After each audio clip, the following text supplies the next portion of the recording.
Hello, Potato! We've all made it through another week, or at least I assume we all have. How else would you be hearing me if you didn't? And it's time to start the weekend off with a little bit of weekend magic. And this week, we're going to talk about a big Disney anniversary and some of the items to go along with it. But first, we're going to have a little Shop Disney whining. Because this week saw the return of Merch Pass. It rose from the dead like Jason flippin' Voorhees does in every movie. And it's back to torment us once again with the Minnie Mouse The Main Attraction release this month for Jungle Cruise. And I was already on Tuesday, because I hadn't realized it was going to be a Merch Pass thing. I was already trying to get in the waiting room for the Minnie Mouse items, because the last few Midnight Masquerades didn't have Merch Pass, so I really truly had thought they had taken Merch Pass out behind the shed and put it out of its misery once and for all, but they didn't. They were just hiding it, trying to lull us into a sense of false security before unleashing it upon us again. And yeah, so as normal, I didn't get a single thing in the Merch Pass, and neither did my wife. So we will be joining the rest of you in the fight.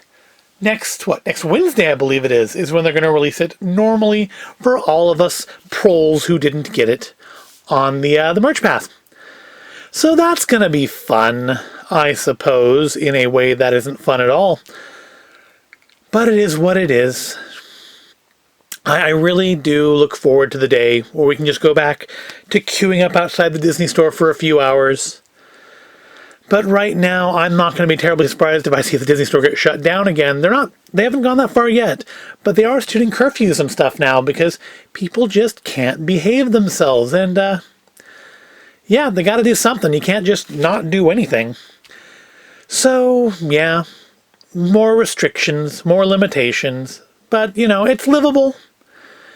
And hopefully with those vaccines coming out, enough people will be willing to take the vaccines once they're sure they're safe and once they're available to us, just regular folks, that we can go back to something similar to the way the world used to be a year ago. All right, that's enough of that. It's enough whining about Shop Disney. I guess it's not that much of a whine. I'm just not happy to see Merch Pass back with us again. But it is what it is, right? There's only 2 more months of these things to go. And they showed off pictures of the last one, the fireworks one. And those are very, very vibrant. So yeah, that'll be interesting. But then it'll be done. And then we'll move on to whatever the thing is next year. All right. That's enough Shop Disney stuff. Well, that's enough talking about Shop Disney stuff. Now to get to the actual Shop Disney stuff. So, 80 years ago this month, I would argue, one of Disney's greatest creations was released, and that was Fantasia, which, you know, at the same time is a beautiful work of art, and I think an often overlooked bit of Disney history, with the exception of Sorcerer's Apprentice Mickey, and I think that's almost more because of Fantasmic than because of the actual Fantasia movie. Although I've always thought they should do a Sorcerer's Apprentice ride, like a water ride. You'd ride in a big cauldron like Mickey does in Sorcerer's Apprentice, and it would end with you going down the whirlpool. I thought it'd be really cool. You could choreograph it all to the music. It'd be a beautiful thing, but that's neither here nor there. They've released a number of merchandise items for the 80th anniversary, and I've picked up a few of them. And we'll start out with this one. Yep, I don't normally do toy box figures as part of Weekend Magic, but I thought if I'm going to do some Fantasia stuff, well, I got to do Mickey here. Mickey is number 19. He's credited as Sorcerer Mickey, which is interesting because I've actually heard people go off before, like on tangents, about how he's not Sorcerer Mickey, he's Sorcerer's Apprentice Mickey, because technically his master is the sorcerer. He's the sorcerer's apprentice, hence the name of the short. And interesting on the back here, they're making a Simba one, which is doesn't look like it'll be super articulated, honestly, but I know it's just a CG rendering. It'll be a little different in person. Like, I'm sure that will have no articulation at all. And it was $12.99. I picked it up off Shop Disney, but you should be able to find it in your local Disney store if you still have one. So let's pop him open and take a look at him. He's kind of got that same kind of weird head and face that the original toy box Mickey had, although I want to say it's a little bigger. I think his head is bigger than that Mickey. All right, now does this come out, or is it all wired in? Because they go back and forth in that. Here's our magic broom. That's a cute little accessory. Is he plush tagged in? Yeah, no? I don't think he is. They seem to go back and forth. Like, sometimes they're plush tagged, sometimes they're not. I'm sure this sounds fantastic with me talking over this noise. Sometimes you don't need the plush tag because it just doesn't come out anyway. Well, I got an arm.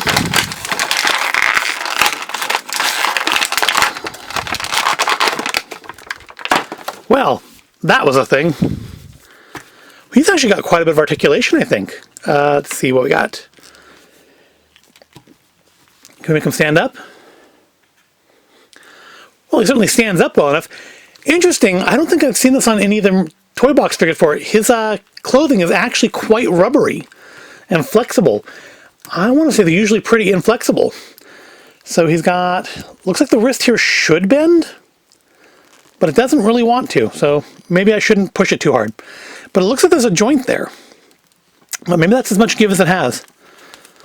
He's got, he could just be really tight. Sometimes these figures are really tight. Here we go. The elbow. I think it may just be really tight. Because you can see, there's a joint there. And got some leg action here. Oh, the knees bend a little. Oh, wow, that's a lot of articulation down there, really.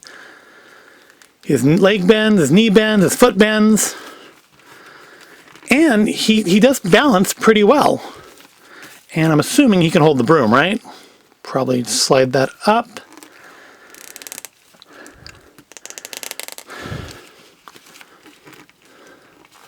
That's a cute little figure. So let me see if I can grab Mickey down and we'll compare them next to each other. So here they are side by side, and yeah, as you can see, Sorcerer Mickey here is a lot bigger than the original Mickey figure.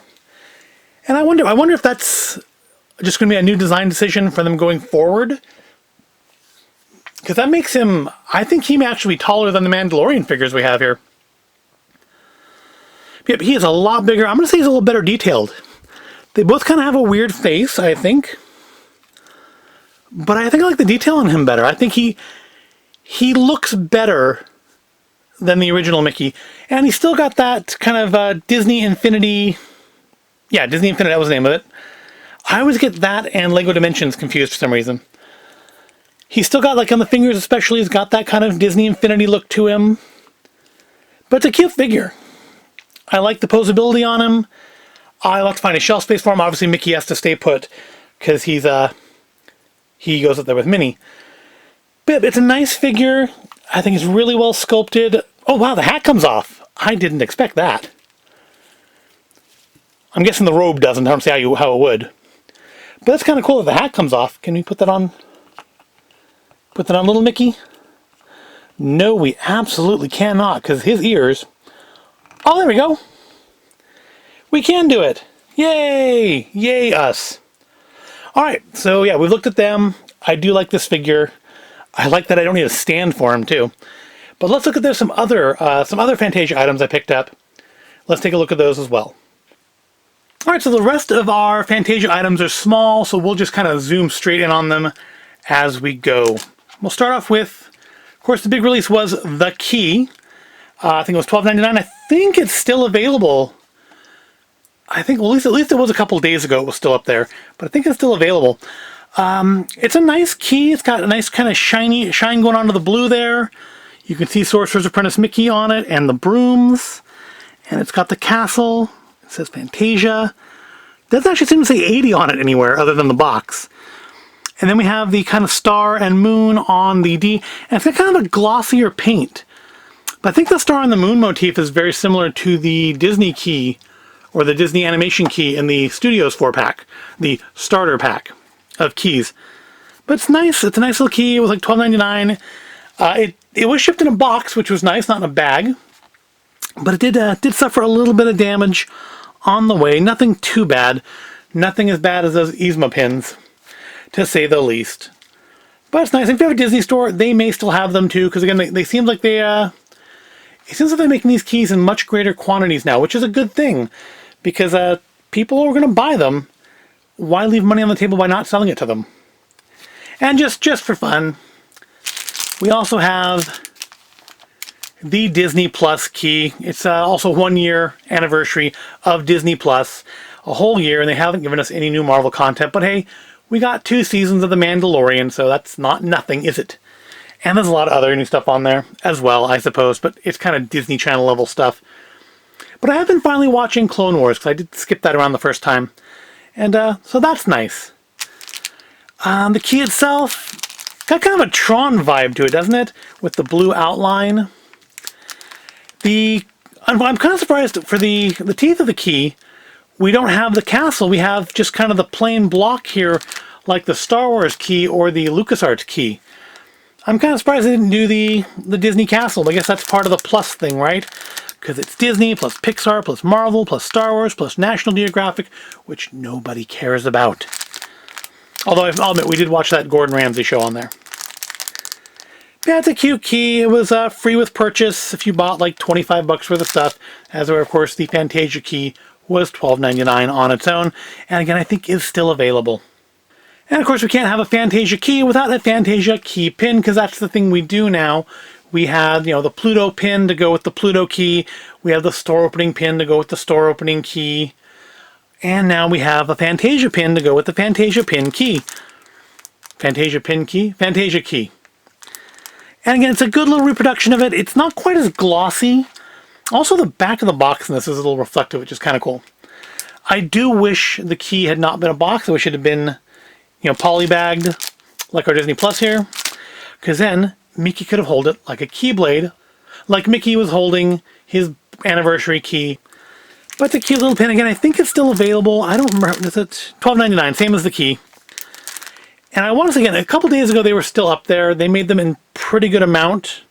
So if you missed out, you may not have missed out completely yet.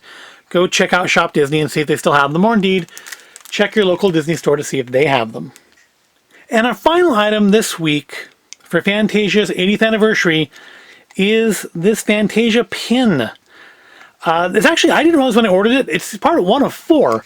There are 4 of these coming out. The second one's already been released. It was the Cherubs and Centaurs. And I didn't get that one because I don't really care about the Cherubs and Centaurs. But as you may have noticed, and indeed I have said before, I'm kind of a sucker for Sorcerer's Apprentice Mickey here. And this pin was $15.99, which isn't so bad. You figure it's got like 3 layers of pin to it. And I didn't realize this when I ordered it. This spins. Not super well, but it does spin. Like he's casting magic, which is kind of cool. I guess it's supposed to be like the wave crashing over him. I guess, couldn't figure any other way to make that look right other than just making it little sparklies. It doesn't spin super well. It kind of gets caught up on itself. But I mean, who's going to sit there and do this for like hours on end? You'll damage it. Yeah, I skipped part 2. I don't even know what parts 3 and 4 look like. If one of them is Chernabog, I'll probably get that. But I don't imagine I'll be getting the other 2 any more than I got the second one. But it's got double back because it's a pretty good chunky pin. It's very nice. Again, we got Sorcerer's Apprentice Mickey on there, or I guess just officially Sorcerer Mickey now. And it does say it's for the 80th anniversary. I don't think the Cherub and Centaur pin actually says anything on it. Which again, I think this is probably the more important pin to have of the 2. So I think we'll wrap it up there. I think that does it. There's not a lot to say about these.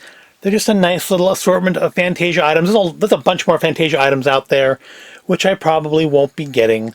I do like that snow globe, but it's like $150, and I don't know where I'd put a $150 snow globe.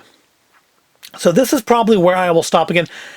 I may get some more pins. I don't know what pin 3 and 4 look like in this series. I'm not going to be a completionist on it. I'm not going to try to get pin 2. Like I said, I think it's still available. But again, if there's a Chernabog, if 3 or 4 is Chernabog, I might do that. And yep, that'll wrap it up for this week. I hope you found this at all interesting or entertaining. If you did, please give the video a like and make sure you are subscribed to the channel. And I will see you in the next video.